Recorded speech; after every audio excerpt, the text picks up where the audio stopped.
Oh, we're on the air. Okay, welcome to Hoover's History. Again, this is just a review. We're starting chapter 10 right now, and this is going to be after the War of 1812, and this is going to be a rebuilding stage. And so we're fresh from a victory. Woo-ha! Way to go, America! And you see, we got this big victory. They call it the second. Battle of the second of our independence, the second independence, and with England, and that's a pretty big deal, and it gave us some credibility. But now, what we got to do with this new country, and so we have this pretty kind of boastful kind of feeling. So we're pumped up about how the United States is. Some people would call this the era of good feelings. And first of all, great strides to get us to all pull together to try to be united. But there's a but to this. And like any adolescent, any kid that you would run into, they're gonna have some problems. And we really do. We run into some problems in this in time of good feelings. And when I think about that era of good feelings is all comfy and warm and a blanket and fluffy, like a little Downy bear. And for Bounce, yeah, it's not Downy, it's Bounce, I think it is. So America is subject to a couple of things here that's going to happen very soon. It's we talked about as adolescents, and being an 8th grade teacher, we deal with mood swings. You never know when they're hot, when they're cold, until they come through the door. And then you pretty much get, what's going on once you exchange a couple of hellos. So that's what's going to happen here in the United States of America. We're going to have our ups and downs, and get kind of moody. First of all, we're going to talk about there's going to be an attack pretty much on our economics. We're going to have our little BLAS. That's going to be through the Second Bank of the United States, and because the other one actually, this charter ran out. It had a 20-year charter, so it runs out, so then they get the Second Bank of the United States. And that's not going to have all fun and games with that one. So and then we have, of course, this is all politics. So we're going to have some bad choices in politics. We're going to get into all of that. We're going to talk about the bank. We're going to talk about nationalism, try to embrace it, and we're going to try to do there's a tariffs that were done in the war, and that's taxation, and it increased by 25%. They're going to keep that level at 25%. That's a no-brainer. I mean, the federal government's not going to bring down any kind of money and lose it once they tax you. They just don't bring things down. They don't want to lose money, they want to make more money. Then we're going to talk about how the North and South, how they feel about this tariff. And basically the North's going to love it, South's going to hate it. Then we're going to talk about the West. We're going to talk about some other individuals as well. We're going to talk about Clay, Calhoun, and a guy named Webster. And those three individuals, where they come in into this little play, if you want to say that. The American system, we're going to talk about that some more, which is Henry Clay's little baby. And he talks about the American system. We're going to talk about roads, canals, and bridges, and that's all infrastructure. It hasn't changed even today, so it's the same as before. And then we're going to hit on some court cases, some Supreme Court cases. A couple of them we want to take a look at that I have written down is McCauley versus Maryland, and then the one we have is Gibson versus Ogden. And we're going to talk about monopolies. And really, this is going to be going back to the Supreme Court, and it's most valuable asset and what it can do, and they are going to use their power in these cases, and they're going to lay down the hammer pretty much. So we're going to stop there at those before we get into increasing industrialization, which is going to be through the cotton gin. Then slavery's going to kick off a little bit harder in some areas. Transportation through instead of land. We're going to talk about the roads. We're going to talk about that a little bit now during this film. So put your thinking caps on, get ready. We're going to go ahead and have some fun here. Again, Hoover's history. And I said go Hoosiers. But yes, go America. Yay, Raw, we won. We go ahead and kick the English butt, not once but twice. All right, so get ready to start the learning.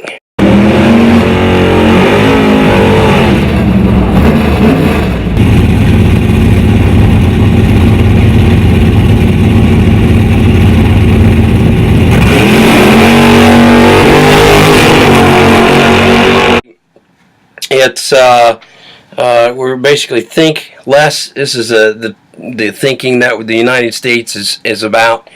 So we think of ourselves as less British because since James Monroe is the last executive chief executive from the Revolutionary War, that means that it's starting to be forgotten more and more in the past in history. And then that is going to bring about, as more and more time goes by, you don't remember as much, and that's just the way life is, but also with history, and it's not as fresh. So they're just going to get more of an idea that now they're not necessarily looking like they're less British even, but now they're going to be like, okay, I'm an American, but also Virginians, and maybe for Vermont, as also they're going to look at themselves as Americans, not necessarily first, but that's the way you're going to think.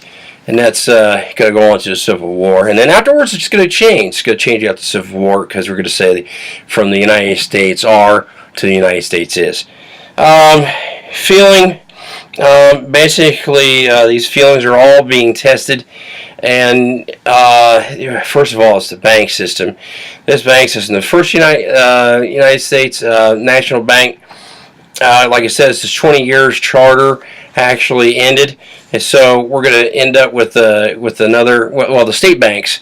That's really the interesting part. The state banks, they just jump on this thing, all crazy like. I mean, they're just like, ooh, hey, fresh meat, and then they're just all over it, and that goes from 88 state banks in the year of 1811, and it's going to go to 208, and that's going to go in 208 banks in 8 years.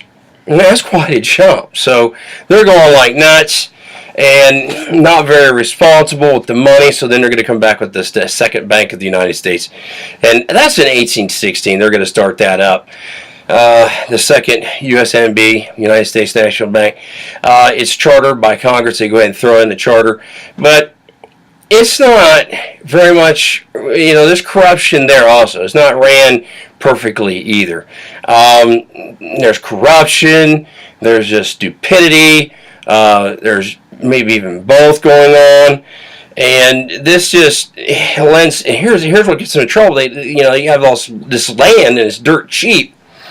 And it's in the West, and they're pushing this land to these settlers to go west, and they sell them all this land dirt cheap. And because, hey, these Americans are land crazy. Remember our manifest destiny, right?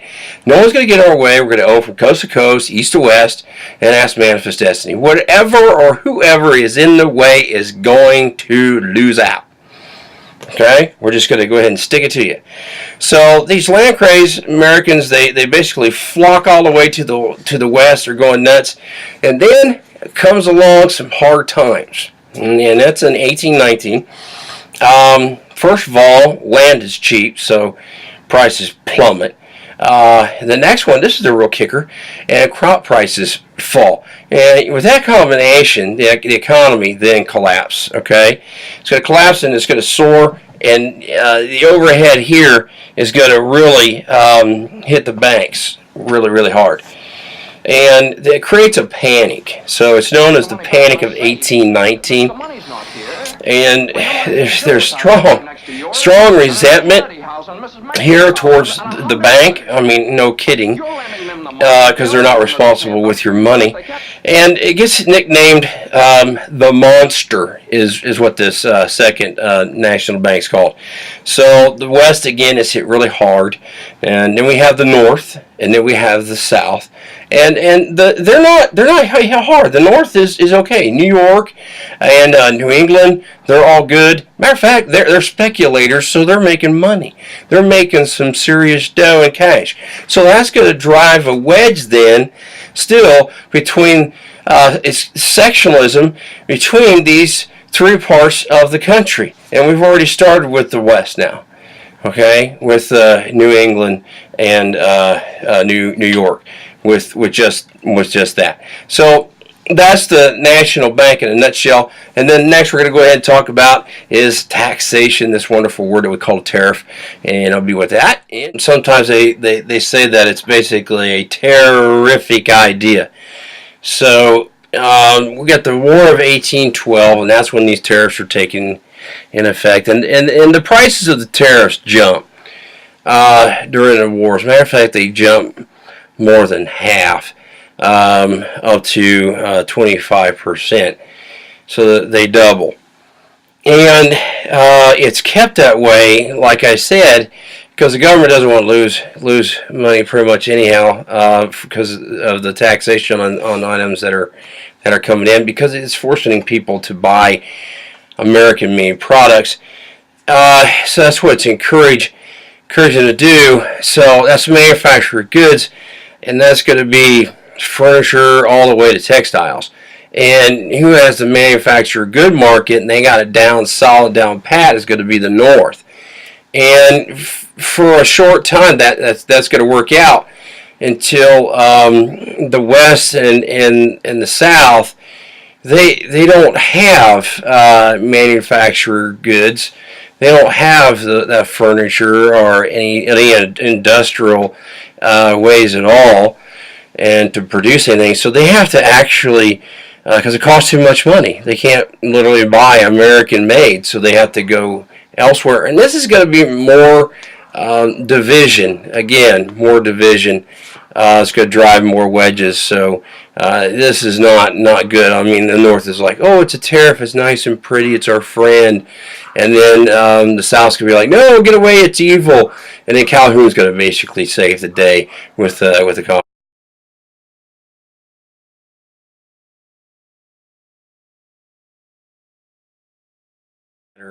that are important in this section as well. First one is Henry Clay. Now, Clay is from Kentucky, so obviously he's going to be for the western part of the region and their interests, and that is infrastructure. Okay, he's for canals, bridges, roads, and there's a reason for that, because it's all out west. He's not even near the coast. So the East Coast has very easy and accessible waterways where he does not. And that's going to kick in on something here in a little bit. And we can bring it up now. And that's going to be Interstate 40. And we're going to show you a picture of Interstate 40. Interstate 40 is really the first of his brainstorm for his transportation. So we go from like nasty, dirty roads to some roads, that are not as bad. So he wants to clear a path to get to basically the settlers and the new lands out there in the West. So he's all about that. Just bettering his people. It's like any other senator or representative would do in Congress. Okay, the next person we have is John C. Calhoun. He's kind of like the bad hair day. I mean, kind of guy. I mean, his hair is all messed up. I mean, it's just like poof. and it looks like I can't. Oh, getting there. Looks like some whirlwind hit it, and he is just weird looking. That's that's Calhoun. He's from South Carolina. Okay, so he's against the tariff because it's crushing him. He's about unity and states' rights, and that's all playing a good part because of states' rights, because he's going to get hit hard by this tariff, and that's from the north. And that's our next individual we're going to talk about. And that guy is Daniel Webster, and he's from Massachusetts. Same place as JFK. So for the North, he's definitely for that. Now, here's check. He was against he opposed the tariffs at first, but then he was like, ooh, hey, wait a minute. This could actually protect northern industry. So then he gets to love the tariffs, and that's what Calhoun is about. And try and take care of his people as well. So all three of these individuals are trying to focus on their regions and take care of them no matter what, in any way that they can. So in the next part, we want to go ahead and we want to hit on is going to be the American system. And like I said, that's going to be by Henry Clay. So we're going to hit that in just a minute. Okay, the American system. This is by Henry Clay again. Basically, he's here to save the day kind of guy. He proposes high tariffs and a federal program of public works. So he's for high tariffs, but he's for public works at the same time. So he's on both sides of the fence, trying to get this deal done. Because I think that's what he is. He's a wheeler and dealer. That's what most politicians are.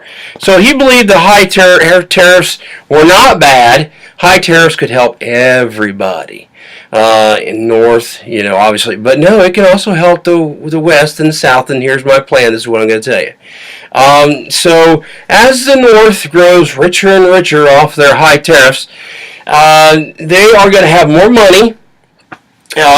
Basically to buy the products from the West and from the South. Okay? And then the revenue from the high tariffs could also help out with the infrastructure. And who wants infrastructure? That's the West. And also the South at the same time. So that's his plan. Does it really take off? No, it doesn't. The American system takes a tank. Never fully becomes a government policy at all. Why? Because two presidents basically refused to support it, shot it down. Two presidents did. So why did they do that? Because they wanted to basically have Clay get some of his projects that he wanted to get through. So there was a little bit of give and take here and there. And then the last part is this. The South really didn't even trust or believe in Clay anyhow. They didn't take it full value, full face when he said that it's going to basically be in your good, these high tariffs. They're not stupid in the South. They can figure that one out for themselves, that high tariffs are going to be beneficial only to the North because that's where the industrialization and manufacturing is taking place. So, and then we have agriculture in the South. And that's the way things are going to be for quite a while. So now we're going to move on to some court rulings, and we're going to do that in just a second. Raise your right hand. Do you solemnly swear to tell the truth, whole truth, and nothing but the truth? Huh? Do you solemnly swear to tell the truth, whole truth, and nothing but the truth? Are you trying to give me the double talk? Do you solemnly swear to tell the truth, whole truth, and nothing but the truth? Why don't you answer him? He's talking pig Latin. I don't know what he's saying. He's asking you if you swear. No, but I know all the words. He's asking you if you'll swear to tell the truth. Truth is stranger than fiction. The case is going to grow. It grew out of a attempt by a state. Basically, it's Maryland is the state that's trying to do this. That's where it's growing from. To put a tax on the bank, on the national bank. They're trying to tax the federal government. How can you get away with that? Operating in the state of Maryland, so they're trying to put a tax on a bank. And the bank refused to pay. The bank says, no, we're not going to do that. We're not going to pay a tax. So here's the ruling from the Supreme Court. And it states that no power can interfere with federal institutions. And taxing is obviously going to be interfering. Because you can't tax. I love that. Can we tax the government, please? Because we're the state. Can we tax the federal government? No, you can't. So again, that wraps everything up for the era of good feelings. I don't know how good you feel, but it's a warm and fuzzy one. And it really doesn't sound like a... They call it an era of good feelings, but it really doesn't feel too warm and fuzzy, does it? That thing just kind of went away. Sure, we won the War of 1812. We got our, the war of our second independence, our true independence. We lost the White House doing it. But we're struggling through this. Obviously, there are no more Federalists left. They're gone, so we don't have to worry about that party anymore.